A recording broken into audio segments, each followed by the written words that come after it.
Se ouvires a voz do vento chamando sem cessar, se ouvires a voz do tempo mandando esperar, a decisão é tua, a decisão é tua.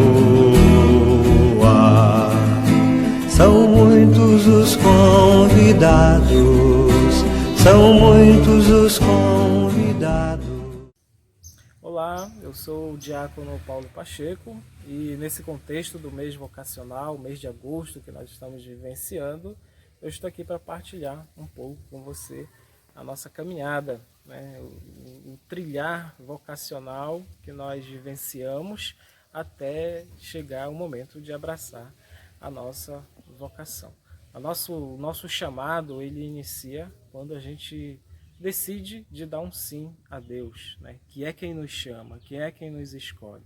E a vocação ela é exatamente isso, é o sim que cada um dá a Deus naquilo que tem, né? Com os dons que tem, e Deus faz todo o trabalho a partir desses dons, né? E eu lembro aqui aquela passagem bíblica onde Jesus pede aos seus discípulos, né, para que eles mesmos alimentem a multidão, né? Eles mesmos cuidem da multidão que está ali ouvindo Jesus.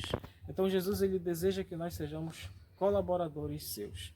Da parte dos discípulos há a iniciativa, né, de oferecer aquilo que eles têm, 5 pães e 2 peixes.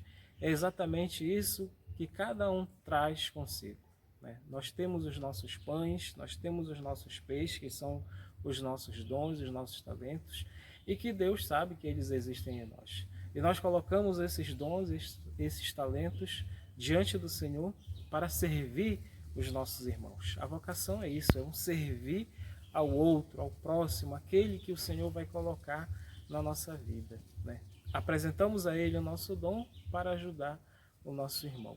E esse contexto todo, ele é formado, ele vai se amadurecendo a partir da nossa família. A família é o berço das vocações, é o local onde as vocações nascem, né? Daí a importância das famílias fomentarem a oração, fomentarem a educação cristã nos seus filhos, naqueles que estão ali convivendo. Isso foi muito importante na minha vida, né? A partir dos meus pais, todo o ensinamento de catequese, a partir do meu envolvimento com a igreja, né? Os momentos de oração que nós tivemos a oportunidade de viver juntos foram etapas, foram iniciativas que foram amadurecendo na fé até o momento de se engajar diretamente na igreja.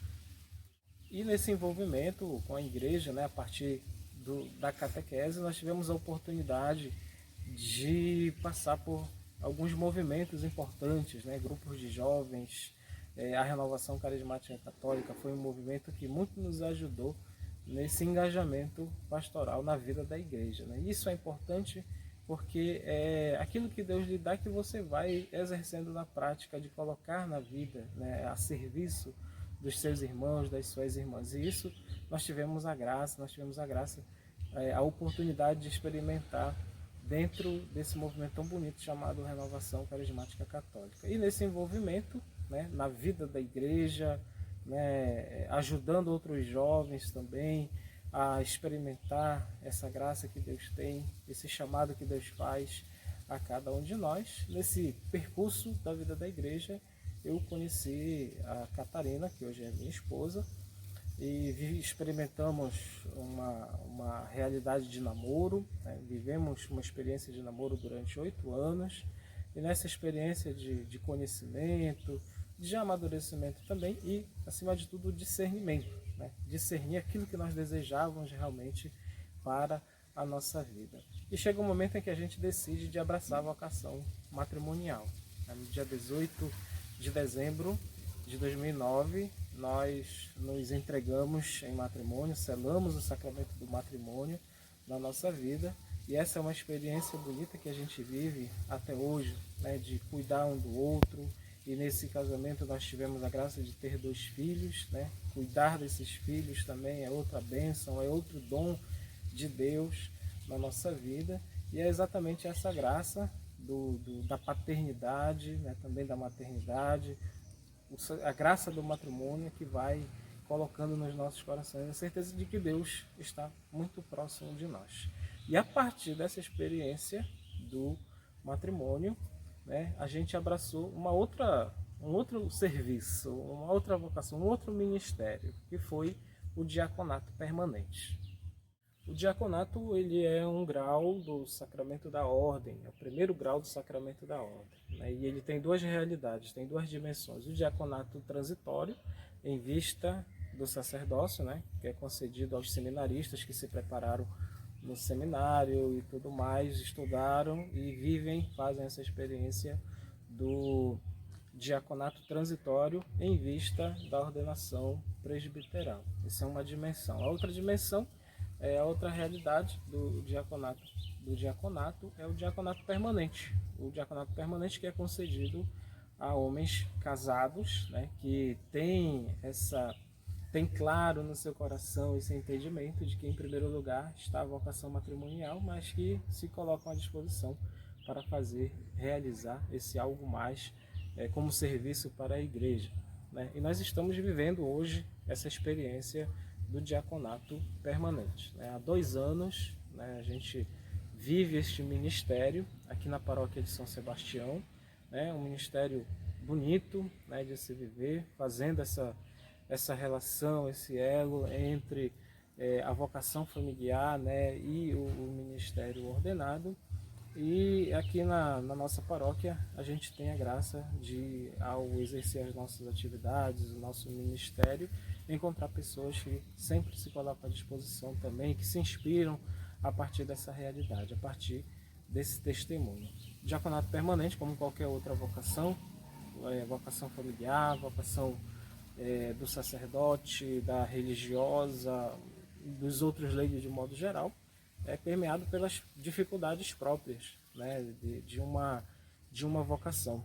E me traz no coração a passagem bíblica do Evangelho deste domingo, onde Pedro vai ao encontro de Jesus, caminhando sobre as águas, né? Jesus chama, né? Vem, e Pedro desce do barco e vai caminhando sobre as águas até Jesus. E num dado momento ele começa a afundar. A vocação, ela não é diferente, meus irmãos. A vocação é quando a gente se lança, a gente se doa para uma missão, para um serviço, atendendo a um chamado de Cristo que diz, vem, a gente atende esse chamado, né? Faz uma experiência extraordinária com Cristo, né? Como Pedro fez, de caminhar sobre as águas, mas num determinado momento vem as tribulações, né? Vem a crise, vem um enfraquecimento da nossa fé, né? E a gente começa a afundar. Mas no nosso coração precisa ter um desejo de gritar por Jesus, de chamar por Jesus, né? Ter a certeza de que o Senhor está lá e não nos abandona e vai nos ajudar. E Ele vem, Ele nos ajuda, Ele nos tira do fundo se estivermos afundando, né? Ele nos ajuda e renova a nossa fé, confirma o nosso chamado. Então, essa é uma experiência bonita de todas as vocações, né? No diaconato permanente não seria diferente. E eu agradeço a Deus por esse chamado que Ele me fez, né? Agradeço a minha família, primeiramente, porque ela faz parte desse ministério, né? Faz parte dessa missão. Não existe diácono permanente se ele não tiver o apoio da sua esposa, se ele não tiver a permissão da sua esposa para vivenciar esse ministério, porque ele não vai vivenciar sozinho, ele vai vivenciar como família esse ministério, e exercendo esse ministério da paternidade e também do diaconato permanente,